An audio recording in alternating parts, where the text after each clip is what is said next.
ನಮಸ್ಕಾರ. ನಮ್ಮೆಲ್ಲ ಭವಿಷ್ಯವಾಣಿ ಚಾನಲ್ನ ಪ್ರೇಕ್ಷಕ ವರ್ಗಕ್ಕೆ ಸ್ವಾಗತ ಸುಸ್ವಾಗತ. ಇವತ್ತು ನಾನು ನಿಮಗೆ ತಿಳಿಸ್ಕೊಡ್ತಾ ಇದ್ದೀನಿ ಒಂದು ವಿಶೇಷವಾದಂಥ ಒಂದು ಶತ್ರುನಾಶ ತಂತ್ರವನ್ನು. ಏನಪ್ಪ ಅಂತ ಹೇಳಿದ್ರೆ, ಹನುಮ ದೇವರನ್ನು ನೆನೆಯುತ್ತಾ ಈ ಒಂದು ಮಂತ್ರವನ್ನು ಹೇಳಬೇಕಾಗುತ್ತೆ.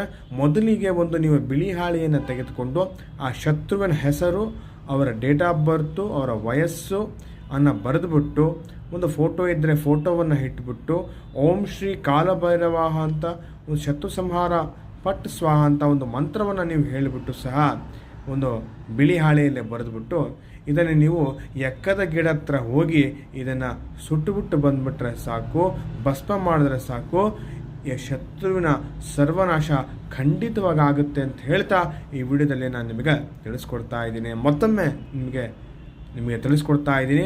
ಮೊದಲಿಗೆ ಒಂದು ಬಿಳಿ ಹಾಳೆಯನ್ನು ತೆಗೆದುಕೊಳ್ಳಿ, ಅದರಲ್ಲಿ ಈ ಮಂತ್ರವನ್ನು ಬರೆದು ಯಾರು ನಿಮಗೆ ಶತ್ರು ಇದ್ದಾರೆ ಅವರ ಹೆಸರು ಮತ್ತು ಅವರ ವಯಸ್ಸು ಮತ್ತು ಅವರ ಫೋಟೋ ಇದ್ದರೆ ಫೋಟೋವನ್ನು ಇಟ್ಟುಬಿಟ್ಟು ಈ ಒಂದು ಮಂತ್ರವನ್ನು ಬರೆದುಬಿಟ್ಟು ನಿಮ್ಮ ಹತ್ತಿರದಲ್ಲಿರುವ ಯಾವುದಾದ್ರೂ ಆಲದ ಮರ ಅಥವಾ ಈಚಲದ ಮರ ಅಥವಾ ಒಂದು ದೇವಸ್ಥಾನದ ಹುಂಡಿಯಲ್ಲಿ ಸಹ ಇದನ್ನು ಹೋಗಿ ಹಾಕಿಬಿಟ್ರೆ ಸಾಕು, ಖಂಡಿತವಾಗಿ ಶತ್ರುವಿನ ಸಂಹಾರ ಆಗುತ್ತೆ ಅಂತ ಹೇಳ್ತಾ ಈ ವಿಡಿಯೋದಲ್ಲಿ ನಾನು ನಿಮಗೆ ತಿಳಿಸ್ಕೊಡ್ತಾ ಇದ್ದೀನಿ. ನಮಸ್ಕಾರ.